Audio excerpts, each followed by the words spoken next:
Bonjour tout le monde, aujourd'hui je vais vous parler météo et comme vous avez pu voir dans le titre de la vidéo, comment rouler sous la neige. Je vais vous partager mon expérience, des conseils pour éviter les risques et si vous souhaitez les éviter, commencez par ne pas rouler sous la neige.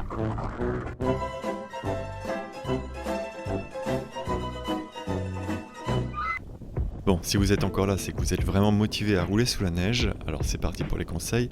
Avant de continuer, n'hésitez pas à vous abonner car encore 80% ne le sont pas. Vous abonner permet de soutenir la chaîne et en plus c'est gratuit et ça m'encourage, que du bonus. Alors, si vous n'avez vraiment pas le choix, dans ce cas-là, pensez à l'équipement. Des gants évidemment, j'ai fait une vidéo présentant tous les types de gants et moi j'utilise des gants chauffants parce que sinon c'est une souffrance. Des bonnes chaussures et une bonne paire de chaussettes.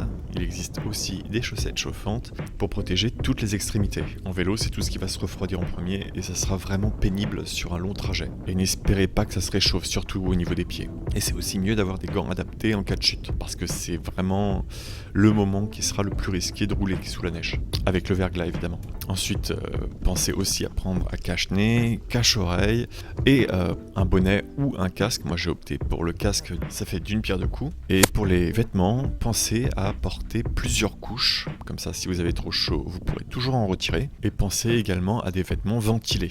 Car oui, avec l'effort et plusieurs couches de vêtements, vous allez probablement transpirer. Pour ce qui est de l'entretien du vélo, si vous avez un vélo électrique, vérifiez que cela ne va pas endommager la batterie, car les batteries en général n'aiment pas du tout le froid. Il est aussi possible que lors de l'utilisation d'un vélo électrique dans le froid, la batterie se décharge plus vite. Et pour les mêmes raisons, ne placez pas votre portable sur un support à l'extérieur, il va pas aimer du tout. Et surtout en cas de chute, eh bien il faudra avoir une bonne assurance.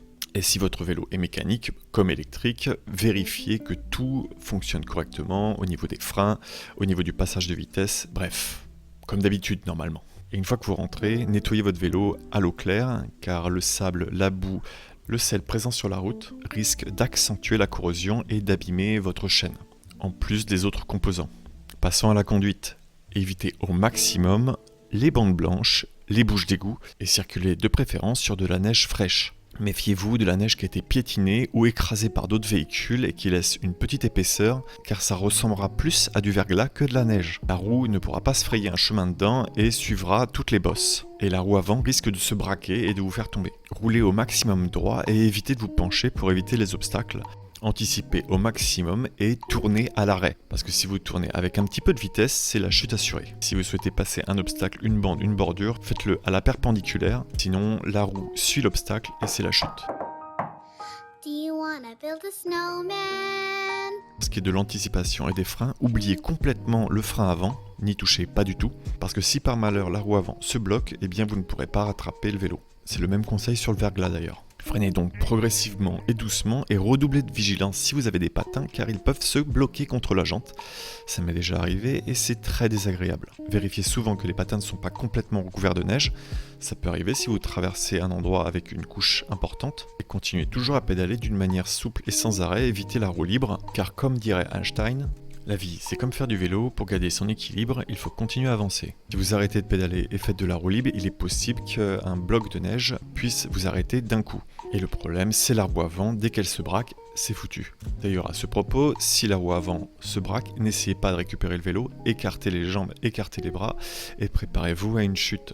Ça vous évitera de taper les coudes et taper les genoux au sol. La neige est encore fraîche et qu'elle vient de tomber, les pneus fins tiennent bien, comme vous pouvez le voir, j'ai pas eu trop de problèmes. Par contre, dès que l'épaisseur devient importante ou que le sol a été piétiné, là il vaut mieux oublier parce que là, par exemple sur le pont, c'est juste catastrophique, je tiens pas du tout debout.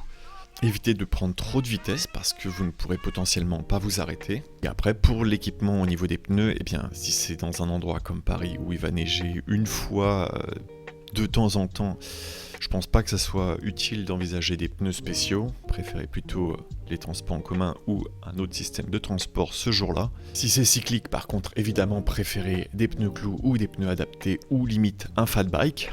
Parce que le simple fait de dégonfler vos pneus ou d'avoir des pneus un tout petit peu plus larges ne vous aidera pas beaucoup. Maintenant que vous avez tout ça en tête, vous pouvez aller profiter et rouler sous la neige.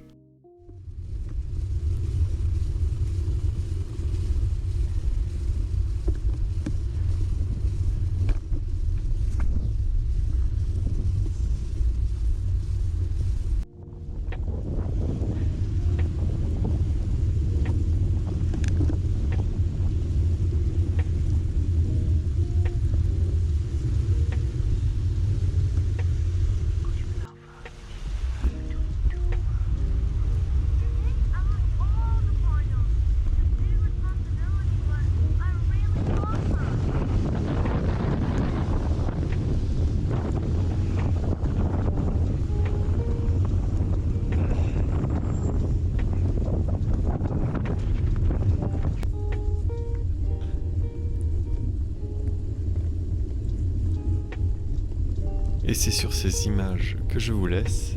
Évidemment, je vous conseille pas de reproduire ça. J'espère que vous avez apprécié cette vidéo autant que moi j'ai apprécié la tournée. Je vous dis à bientôt pour de nouvelles vidéos et bonne route.